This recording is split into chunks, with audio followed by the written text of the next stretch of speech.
Enzo Buisen, I have watched Damon's What If compilations. Have you ever heard of Damon What If? It's quite... No. He's done his own IFINITY of our stories, like combining them all into one go. Oh And boy. it's really clever.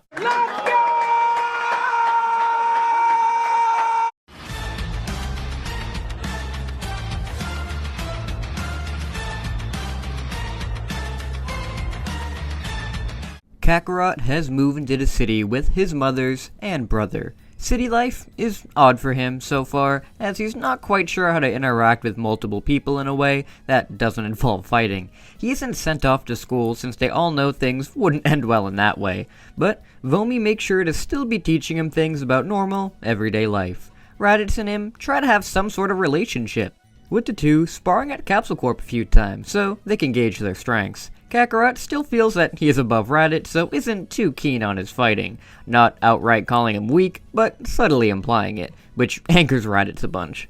Bulma is kinda happy to see Raditz getting it from his little brother, as maybe that'll show Launch that he isn't the perfect teacher that she calls him. She offers to be trained by the young Kakarot, so she can test out her new tech gear on him, which of course he's open for. Kakarot is impressed with the progress Bulma has made on her gloves and boots, saying she's developed a lot of raw power in these. If she keeps up improving the designs, then she could actually prove to be a worthy opponent, so good job. Bulma beams, happy that her genius is finally being recognized. Since Kakarot has a lot of experience with technology from Javeau, he is able to help her find the right materials so she can have her very own battle suit. Bulma is able to develop her Mark I armor and try it out on Kakarot. They have a great fight, with Kakarot actually having to try since the technology is so advanced. After he wins though, he tells her that she's put up the best fight out of anybody he's fought recently, and he's glad he's able to hang with her. Bulma is really proud of herself now, and also happy she was able to break through Kakarot's tough exterior by her tech, and is pretty happy to be hanging with him too. The two continue to design her suit together and train, with Raditz now being jealous that his girlfriend is spending more time with his brother than he gets to. Him and Launch train extra hard now since he wants to be able to get over his tail weakness and be a good match for his brother finally. Chi-Chi has kinda been feeling left in the dust and decides to just go out exploring West City, using her new powers to thwart crimes in the city. She's a pretty good superhero who becomes pretty well liked. One day, she stops a bank robbery put on by Blonde Launch, with the two beginning to fight. Chi-Chi notices that this girl seems kinda familiar to her and wonders how she is so strong. The two battle it out, amazing the crowds around them as the two women clash blow for blow. Chi-Chi is having a really rough time dealing with the lady, as Launch knows that this'll go on forever, and if she gets too tired out, she's probably gonna be arrested by the police, so she needs to go. Before she tries to escape, Chi-Chi swings at her with Launch dodging, though the air brushing up against her nose causes her to sneeze and revert back into her blue-haired form. Chi-Chi can't believe it. Launch? What is she doing here? Good Launch apologizes to Chi-Chi, saying that she has a bad case of split personality, where every time she sneezes, she becomes a completely different person. She came to Raditz to try and get some help in becoming stronger than her other self, but knows that if she sneezes in front of him, then her other half won't like him and try to either just leave or kill him. Chi-Chi tells her it's alright, that now that she knows what's happening to her, then they can do their best to help her through it. That way, both of her personalities can be good people, and they won't need to be scared of the blonde one. Launch is happy that somebody isn't repulsed by her different personalities, and goes off with Chi-Chi, so the two can train and attempt to help her come to better terms with her split personality. Days pass, with Gine beginning to get pretty worried about Goku. Why hasn't she come back from finding Krillin yet? It shouldn't have taken her this long. She calls up Roshi and Mark, seeing if she stopped by there at all, but they say they haven't seen her since the tournament. She calls up Gohan, asking if she's dropped by there, but again, nothing. She's getting pretty worried now, and after a few more days of waiting, she knows that something bad must have happened. Her, Raditz, and Kakarot fly outside of West City searching for Goku, trying to sense for her and figure out where it was she could have gone. They don't think that she could have been killed since she's one of the strongest people on the planet, but you never know. They're not able to find her themselves, which is really freaking Gine out. She was just able to get her kids back together. She can't lose that already.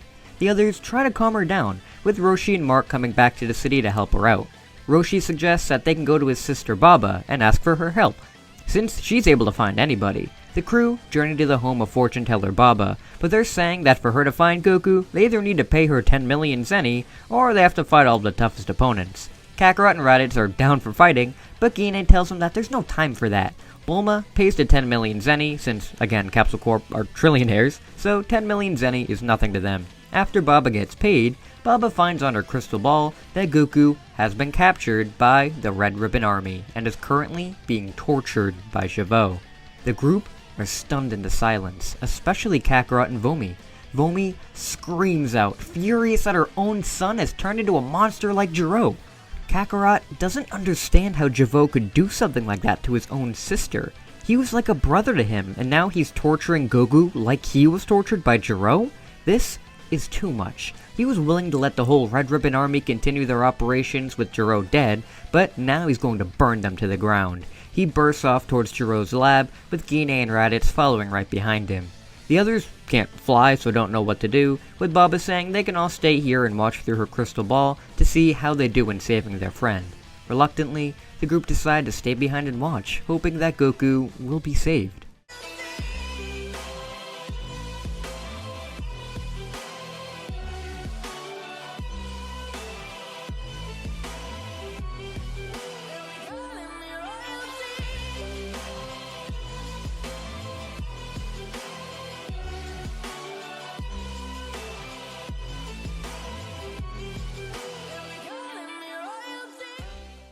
Kakarot thankfully recognized a base where Goku was being held, Muscle Tower, and bursts right into it, watching as Javeau takes more of Goku's blood. He screams out at Javeau to stop right there, as Javeau smiles, telling Jasper it's good to see him again. Kakarot tells him that was his slave name. He goes by Kakarot now. Why did he abduct his sister? Javeau attempts to talk some sense into his old comrade. The Red Ribbon Army has always strived to be the strongest corporation in the world. They strive for peace, no matter how many men, women, and children they need to kill to get it. Jasper was the perfect soldier, crafted into one by their father, Jiro. Kakarot sticks his hand up, preparing an energy blast. Jiro was not his father. Javeau continues that him and his family are aliens. With their DNA, they'll be able to enhance all of their machines to above superhuman level. They've already got his DNA, but with even more from the rest of his family, then they can return the army to its former glory. He knows he wants back in. He enjoyed going out there and killing all those people. It's in his Saiyan nature after all. Hunting, fighting, killing. It's what he's meant to do. He knows he doesn't belong as a normal child living it up in the city. He's a Saiyan soldier, and that's always what he'll be. Kakarot looks at Javeau, hesitating, blowing him away. Javeau always understood him, right? He's been thinking the same thing lately.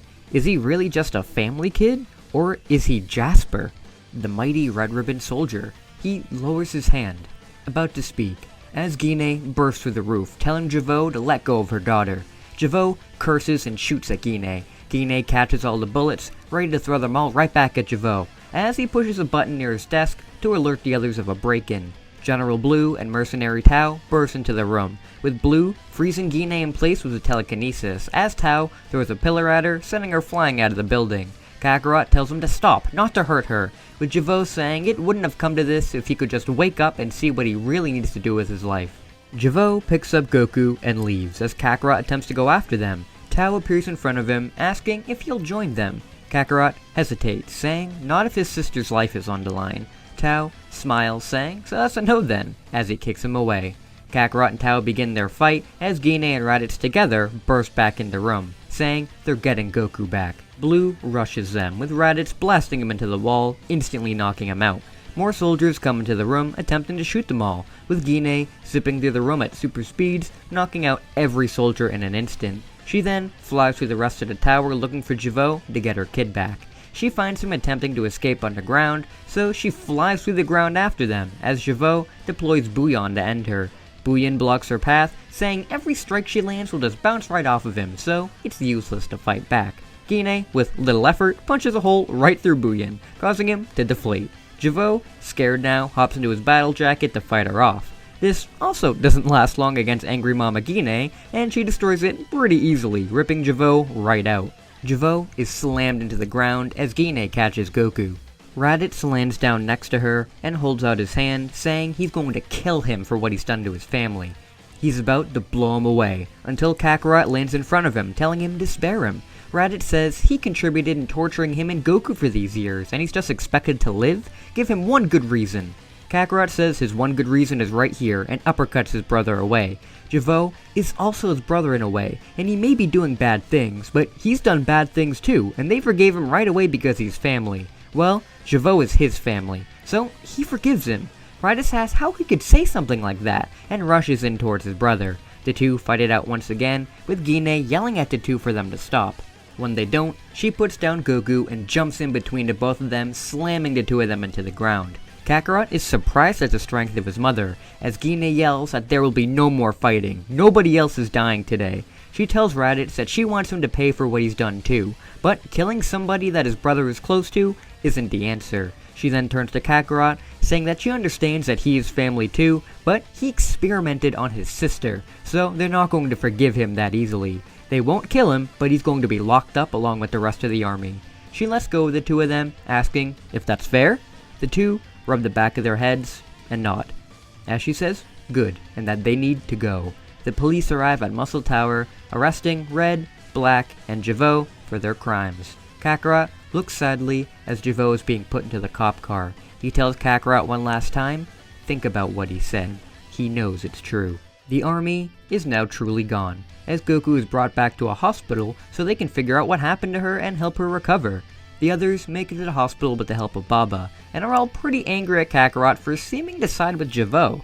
As they saw him lower his hand through the crystal ball, Kakarot tries to explain himself, but realizes he doesn't need to explain anything to these guys. The only one who seems really hurt is Vomi, who is looking at Kakarot with anger, sadness, and disgust all at once. He hates how she's looking at him. He knows that she's angry at Javeau for continuing Jiro's work, and now she probably thinks that he's just like him. He can't deal with how everybody's treating him right now, so he tells them he's leaving to clear his head. Raditz tries to stop him, but Kakarot pushes him out of the way and bursts from the hospital, going out to discover who he truly is.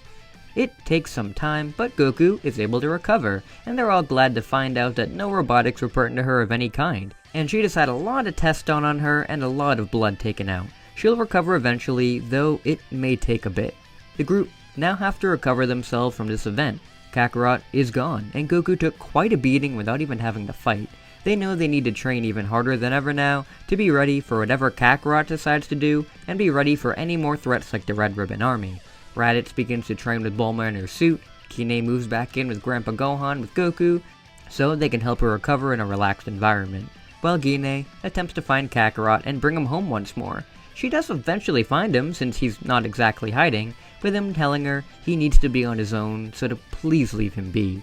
Guinea doesn't want to just leave him out here, but respects his decision, and leaves him be. Chi-Chi and Launch were talking a lot with fortune teller Baba, and she offered to help train them in magic, since she saw that Chi-Chi had some magic deep within her, and Launch's alternate personality sneezes are magic already, so she can help the two train in this art. The two decide to stay with Baba to learn magic, as Mark continues his training with Roshi, though he does occasionally go to a girl named Miguel's concerts, a girl who Mark saved in an attempted kidnapping after his match in the last World Tournament. The two have grown close, with Mark landing a job in advertising with her, and he decides Mark isn't really a cool name, so he comes up with a pseudo stage name for now, Hercule. Yeah, that sounds pretty manly. He may come up with a manlier one down the line, but Hercule is good enough for now. The group have gone their separate ways after the attack on Goku, though the perpetrator of the attack, Javeau, is in one place, prison. He's sitting alone in his cell when he hears a voice behind him. So, you want to change the world, is that right? Javeau nearly has a heart attack and jumps up to see who's speaking with him. The stranger tells Javeau that he is an enemy to the Saiyans. They've ruined his life, and if he can weaponize them against each other, then they should work together. He'll break him out if he agrees to help. Javeau knows he needs to get out of his cage, so agrees. The stranger breaks him out, and with Javau's suggestions, breaks out General Blue and Mercenary Tao as well. They all arrive in the secret lab underneath their base, where Javeau activates the supercomputer containing what is left of his father's consciousness. The stranger says that with his and his father's smarts combined, they can work together to bring an end to the Saiyans once and for all. He'll be back one day, but for now, keep doing the good work, and he'll be back to check on his progress. Javeau and a supercomputer version of Javeau begin to take Kakarot and Goku's DNA to create the beings of ultimate destruction. And with that, we're gonna wrap up this episode for right now. I really hope you guys enjoyed this video, as it was fun to create a Red Ribbon Army saga that didn't focus on the Dragon Balls at all, since those can get a little repetitive. If you guys still like this series, then make sure to like and share with Masako and subscribe, as all of the support on this series will really help it out, and means a whole bunch. Speaking of support, huge shout out to all of my amazing patrons, as we have in the official patron tier, we have Nathan, BBB, and Bossmaker.